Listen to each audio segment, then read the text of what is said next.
இந்த மாதிரி நம்மளும் இருந்துட்டா ரொம்ப நல்லா இருக்கும்ல. உசுப்பேத்துறவங்க கிட்ட உம்முன்னும் கடுப்பேத்துறவங்க கிட்ட கம்முன்னு இருந்தா வாழ்க்கை ஜம்முன்னு இருக்கும். தேவையில்லாத விஷயத்துக்குலாம் ரியாக்ட் பண்ணாம இருந்தோம்னா நிறைய ப்ராப்ளம்ஸை நம்ம அவாய்ட் பண்ணிடலாம். தேவையில்லாத ஸ்ட்ரெஸ்லாம் நமக்குள்ள வராது. உயர்ந்த மொழியும் மௌனம். ஆனால் நேச்சுரலாகவே நம்மளை சுற்றி இருக்கிற எல்லா விஷயத்துக்கும் ரியாக்ட் பண்ணியே பழகிட்டோம் இல்லையா? இப்போ யாராச்சும் நம்மளை அகெயின்ஸ்டாக பேசினாங்கன்னா இல்லாட்டி ஏதாச்சும் ட்ரிகர் பண்ணாங்கன்னா நம்ம எப்படி அமைதியாகவே போகிறது? நம்ம சைலண்டாக இருந்துட்டோம்னா அவங்க செய்கிறது தான் சரி ஆயிராதா? நம்மளோட ஸ்டாண்டை அங்கே நம்ம எடுத்து வைக்கணும் தானே. நம்ம என்ன நினைக்கிறோன்னு ஸ்ட்ராங்காக சொல்லணும். கோபப்படுத்தினாங்கன்னா நம்மளுக்கு கோவம் வருதுன்னு காட்டணும். இல்லைன்னா அவங்களுக்கு எப்படி தெரியும் அவங்க நம்மளை அப்செட் பண்ணியிருக்காங்கன்னு அப்படின்னு நம்ம நினைக்கலாம். ஆனால் ஆக்சுவலாக இந்த மாதிரி தாட் வருது தப்பு இல்லை. ஏன்னா இன்னைக்கு நம்ம ரொம்ப எக்ஸ்போஸ் ஆகிட்டு இருக்கிற நிறைய டிவி ஷோஸ் மூவிஸ்லாம் இதுதான் நம்மளுக்கு சொல்லி கொடுத்துட்டு இருக்கு. இப்போ நம்ம பிக் பாஸ் ஷோவை எடுத்துக்கிட்டோம்னா மில்லியன்ஸ் கணக்கான பேர் அரவுண்ட் த வேர்ல்ட் இந்த ஷோ வாட்ச் பண்ணிட்டு இருக்காங்க. இந்த ஷோல நீங்க பாத்தீங்கன்னா யாராச்சும் ஏதாச்சும் சொல்லிட்டாங்கன்னா உடனே நீங்க ரியாக்ட் பண்ணி உங்க ஸ்டாண்டை நீங்க எடுத்து வச்சாதான் நீங்க பெஸ்ட் பிளேயர் அப்படின்னு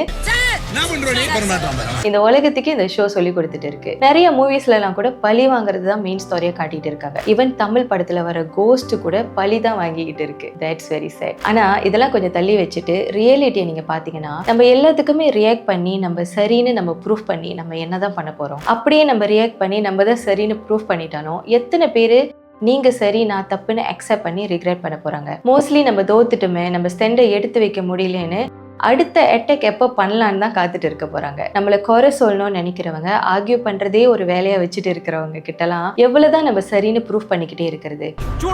நீங்க நல்லா யோசிச்சு பாருங்க. இது வரைக்கும் ஒரு தடவை நீங்க ரியாக்ட் பண்ணி நீங்க ப்ரூஃப் பண்ண சம்பவம் ஏதாவது நடந்துருந்துச்சுன்னா அது ஒரு தடவையோடு முடிஞ்சு போயிருக்கா? திரும்ப புதுசா ஒரு விஷயத்த அவங்க எடுத்துட்டு வராமலா இருந்திருக்காங்க.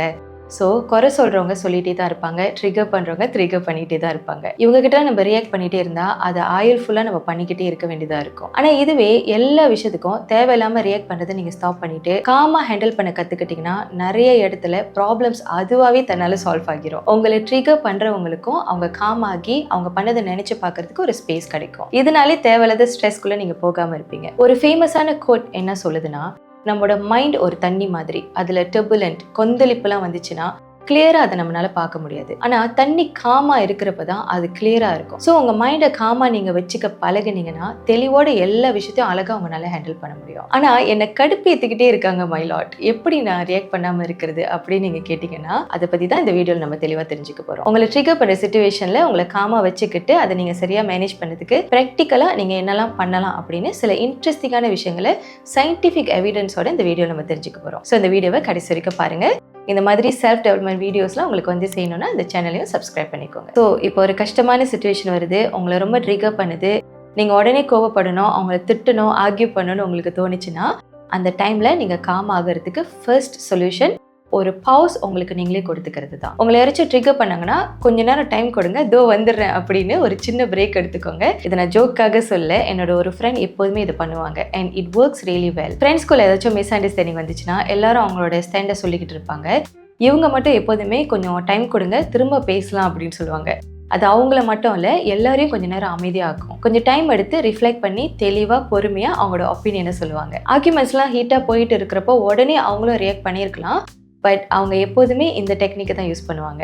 அண்ட் இது எல்லா சிச்சுவேஷன்லையும் எனக்குமே ஒர்க் ஆகியிருக்கு. நீங்களும் ட்ரை பண்ணி பாருங்க. இன்ஃபேக்ட் நியூரோ சயின்ஸில் இந்த மாதிரி ஒரு ஹீட்டட் சிச்சுவேஷனில் ஒரு பவுஸ் நீங்கள் எடுக்கிறப்போ உங்கள் பிரெயினில் ப்ரீஃப்ரண்டல் கார்டெக்ஸ் அப்படின்ற ஒரு பகுதியை அந்த டைமில் அதை ஆக்டிவேட் பண்ணும் அப்படின்னு சொல்லப்பட்டிருக்கு. இந்த பகுதி என்ன பண்ணுன்னா ரேஷனல் திங்கிங், அதாவது நீங்கள் தெளிவாக யோசிக்கிற தன்மையை ஆக்டிவேட் பண்ணி விடும். நீங்கள் உடனே ரியாக்ட் பண்ணுறதையும் மேனேஜ் பண்ணும். ஸோ இந்த மாதிரி ஏதாச்சும் சிச்சுவேஷன் வந்துச்சுன்னா கொஞ்சம் நேரம் பாஸ் பண்ணிவிட்டு ரிஃப்ளெக்ட் பண்ணி அந்த சிச்சுவேஷனை மேனேஜ் பண்ணுங்கள். நெக்ஸ்ட், ஆர்கியூமெண்ட்ஸ் தேவையில்லாமல் நீங்கள் ரியாக்ட் பண்ணுறதுலாம் பொதுவாக ஏன் நடக்குதுன்னா அந்த பிரச்சனையை பற்றி திரும்ப திரும்ப நீங்கள் பேசிட்டு இருக்கிறனால தான். நான் சரி நீ சரி, ஒன்னால தான் என்னால தானே பயங்கரமாக ஒரு ஆர்கியூமெண்ட்குள்ளே அதை நம்ம இழுத்து விட்டுரும். ஸோ ஒரு கிரிட்டிக்கலான சிச்சுவேஷன் வரப்போ அதோட ப்ராப்ளம்ஸை நீங்கள் ஃபோக்கஸ் பண்ணி கன்வர்ஸ் பண்ணாமல் சரி இது நடந்துருச்சு, இதோட சொல்யூஷன் என்னன்னு சொல்யூஷன் பற்றி நீங்கள் பேச ஆரம்பிச்சிங்கன்னா ரியாக்ட் பண்ண வேண்டிய நிறைய சூழ்நிலையை அவாய்ட் பண்ண முடியும். SFBT solution based brief therapy அப்படின்னு ஒரு தெரப்பி சிஸ்டம் இருக்குது.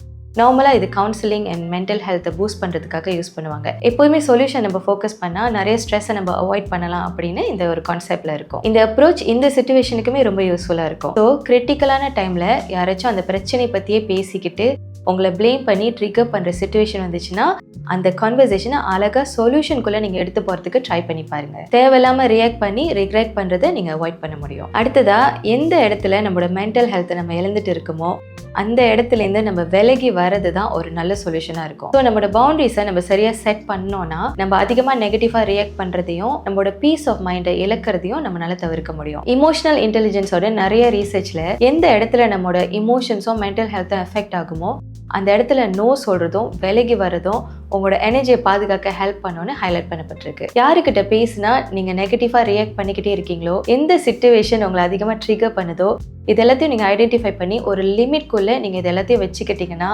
உங்களோட மென்டல் ஹெல்த்தை உங்களால் ப்ரொடெக்ட் பண்ணிக்க முடியும். முடியாத இடத்துல முட்டி மோதிட்டு இருக்கிறது உங்களோட ஹெல்த்தை பாதிக்கும், அந்த பர்சனுக்கும் அது நெகட்டிவான பாதிப்பை கொடுத்துக்கிட்டே இருக்கும். ஸோ உங்கள் பவுண்டரிஸை சரியாக செட் பண்ணுங்கள். அடுத்ததாக, உங்களை ஈஸியாக ட்ரிகர் பண்ணுற விஷயங்கள் என்னென்னு நீங்கள் ஐடென்டிஃபை பண்ணி அதை சரிப்படுத்த முயற்சி பண்ணுங்கள். நீங்கள் காமாக வச்சுட்டு நல்ல மைண்ட் ஸ்டேட்டில் இருக்கணும்னா செல்ஃப் அனாலிசிஸ், செல்ஃப் அவேர்னஸ்லாம் ரொம்ப முக்கியம்னு சைக்காலஜி ரிலேட்டட் ரீசர்ச்சில் நிறைய சொல்லியிருக்காங்க. ஸோ டைம் எடுத்து நீங்களே கொஞ்சம் அனலைஸ் பண்ணுங்கள்.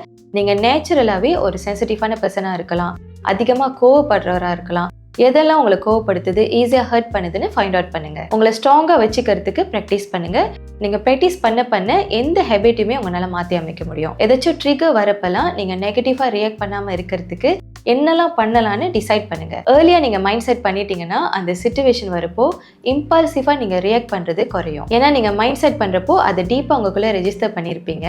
நீங்கள் மைண்ட் செட் பண்ண மாதிரியே அந்த சிச்சுவேஷனில் நீங்கள் ரெஸ்பாண்ட் பண்ணுறதுக்கு உங்கள் மைண்ட் ப்ரோக்ராம் உங்களுக்கு ஹெல்ப் பண்ணும். ஸோ வாரத்தில் ஒரு தடவையோ மாதத்தில் ஒரு தடவையோ கொஞ்சம் டைம் எடுத்து கொஞ்சம் ரிஃப்ளெக்ட் பண்ணி பிரெயின் ஸ்டார்ம் பண்ணுங்கள். எது எல்லாத்தையும் நீங்கள் உங்களுக்குள்ளே மாற்றி அமைக்கணும்னு முடிவெடுத்து அதுக்கு ஒர்க் பண்ணிங்கன்னா கொஞ்சம் கொஞ்சமாக நீங்கள் ரியாக்ட் பண்ணுறதை உங்களால் குறைச்சிட்டே வர முடியும். கடைசியாக உங்கள் மைண்ட் எப்போதுமே கிளியராக காமாக இருந்துச்சுன்னா எல்லா சிச்சுவேஷன்லையும் உங்களால் நிதானமாக மேனேஜ் பண்ண முடியும். ஈஸியாகவும் ட்ரிகர் ஆக மாட்டீங்க. எப்படி உங்கள் மைண்ட் அந்த மாதிரி காமாக வச்சுக்கிறது? அதுக்கு ஒரு பெஸ்ட்டான ப்ராக்டிஸ் இருக்குது. அது மைண்ட்ஃபுல்னஸ் அப்படின்ற ஒரு ப்ராக்டிஸ் தான். மைண்ட்ஃபுல்னஸ் பற்றி ஏற்கனவே ஒரு வீடியோவில் நான் எக்ஸ்பிளைன் பண்ணியிருக்கேன். முடிஞ்சால் அந்த வீடியோ ஒரு தடவை பாருங்கள். பேசிக்காக சொல்லணும்னா mindfulness practice leave in the moment. அதாவது நீங்கள் வாழ்கிற ஒவ்வொரு நொடியும் நீங்கள் நல்லா கவனித்து உங்கள் உணர்வில் வாழணுன்ற கான்செப்டில் இது இருக்கும். இந்த மாதிரி ஒவ்வொரு மூமெண்ட்டையும் நீங்கள் உணர்ந்து வாழ்றப்போ உங்களோட இமோஷன்ஸும் டைம் டு டைம் எப்படி இருக்குன்னு நீங்கள் செக் பண்ணி அதை இம்ப்ரூவ் பண்ணிகிட்டே வருவீங்க. ஸோ எப்போதுமே உங்கள் இமோஷன்ஸை காமாக வச்சுக்கிறதுக்கு இந்த ப்ராக்டிஸ் மூலமாக நீங்கள் ட்ரெயின் பண்ணிகிட்டே வருவீங்க. மெடிடேஷன்லாம் நீங்கள் பண்ணும்போது கூட அது உங்கள் ஸ்ட்ரெஸ்ஸை ரிடியூஸ் பண்ணி உங்களை காமாக வச்சுக்கிறதுக்கு ஹெல்ப் பண்ணும். இந்த மாதிரி நீங்கள் ப்ராக்டிஸ் பண்ணி உங்களை எப்போதுமே காமாக வச்சுக்கிறப்போ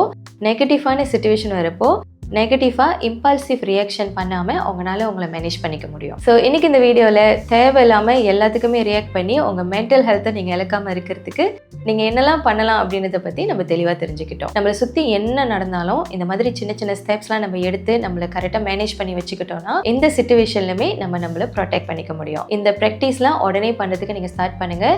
கொடுக்கப்பட்டிருக்கிற இந்த ஒரு லைஃபை நிதானமாக பீஸ்ஃபுல்லாக வாழ்றதுக்கு முடிவெடுங்க. இன்றைக்கி இந்த வீடியோ உங்களுக்கு பிடிச்சிருந்தா லைக் பண்ணுங்கள், உங்கள் அன்பான கூட ஷேர் பண்ணுங்கள். கண்டிப்பாக அந்த சேனலை சப்ஸ்கிரைப் பண்ணிக்கோங்க. அடுத்த வீடியோவில் உங்களை சந்திக்கிறேன். நன்றி.